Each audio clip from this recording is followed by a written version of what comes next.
Sesame Place San Diego opened its door in 2022 as another entertainment option for the SeaWorld franchise. Sesame Place is a 17-acre theme and water park in Chula Vista, California, about 20 miles from SeaWorld San Diego. This park is a great option if you have younger children or want to cool off on a hot summer day. This video is a guide and overview of Sesame Place San Diego.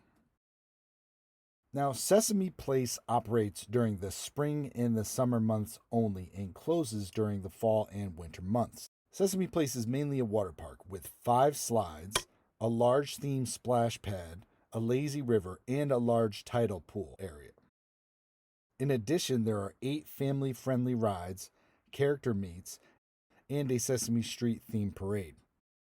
This video is going to highlight the rides, some food options, attractions, and things to do.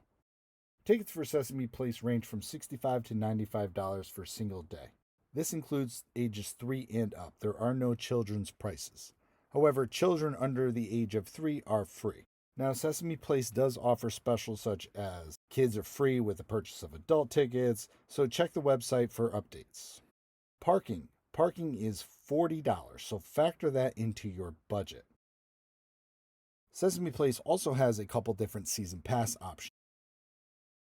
In terms of accessibility, strollers and electric scooters are available for rent. In addition, there are lockers that can be rented as well. Sesame Place also has upgrades such as character dining with Elmo and Friends, which is a buffet that starts at $25 to $40 per person. Reservations for this buffet are available for this option. Sesame Place also has an all-day dining deal from $40 to $50 per person depending on the day, and you can use this every 90 minutes for the duration of park hours. There is also Abby's Unlimited Magic Queue for a fast pass starting at $30 per guest. Guests will have access to shorter lines for different attractions. Now, as you enter Sesame Place, you will see the iconic Sesame Street facade,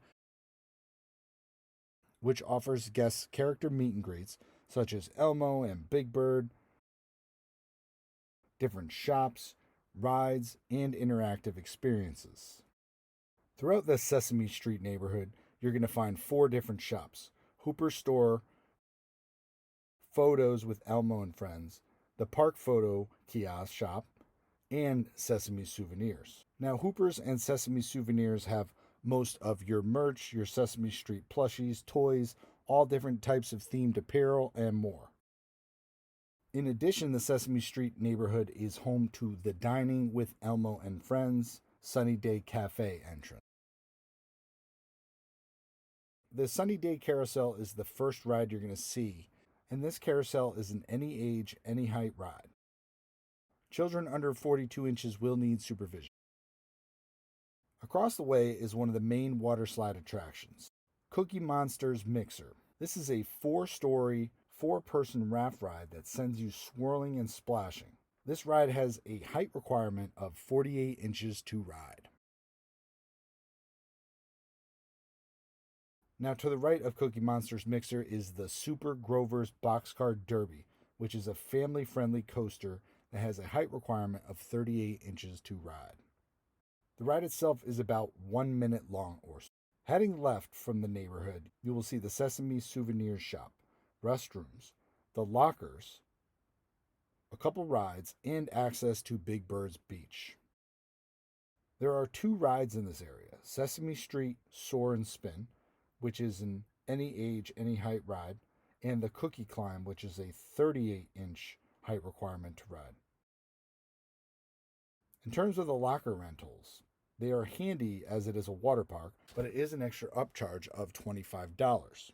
Guest services can also be found in this area as well.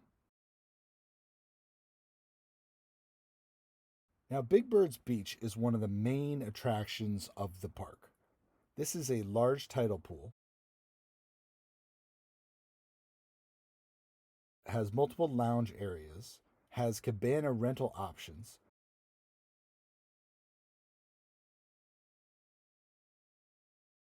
and Big Bird's Beach Bites, which is a quick grab-and-go counter service restaurant. Now, the cabanas are also an upcharge and require a reservation. so you can check the website or visit guest services if you are interested. Just above the beach area, Snuffy Spaghetti Slides has 6 different slides that are 60 feet long. They're body slides, and they have height requirement of 42 inches. Also in the area is the Sesame Street Theater, which is home to seasonal shows. Check the website for updates. Abby's Fairy Flight is a family swirling swing ride that has a 36-inch minimum requirement. Across the way is the Rub-a-Dub Sub Ride, which is also a 36 inch height requirement. In addition, there are a couple of carnival games for an upcharge as well. As you make your way back, there's 2 major water slide areas, Ernie's and Bert's. There are 6 60-foot slides between the 2 rides, and they each require supervision if guests are under 42 inches. Infants are not allowed to ride. Just to the right is the main food court area with 5 different counter service options. Anything from burgers, pizza, chicken, salads, various drinks, and much more. The northern part of the park is home to the Honker Dinger Dash water slide. This is a 42-inch height requirement mat water slide race. Just below that is Big Bird's Rambling River Tube Lazy River. With the Lazy River, guests under 42 inches must have a life preserver and supervision. Another major feature of the water park is the Count's Splash Castle. This is an amazing splash pad with all sorts of amazing theming and interactive experiences. Elmo's Silly Sand Slides have 6 small themed rides for kids under 48 inches.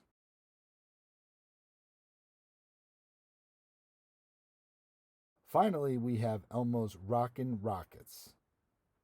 This is a classic spinning ride that requires guests under 48 inches to have adult supervision. In terms of entertainment, Sesame Place has a parade daily that features floats, characters, music, and dancing. The parade route starts in the neighborhood and ends by guest services, so check the app for updated times. All in all, Sesame Place is a great water park option for summer days, especially if you have smaller children. It doesn't have the same kinds of rides as SeaWorld, but it is more of a family-friendly water park. I hope you found this video useful. Don't forget to subscribe, and we'll see you guys next time.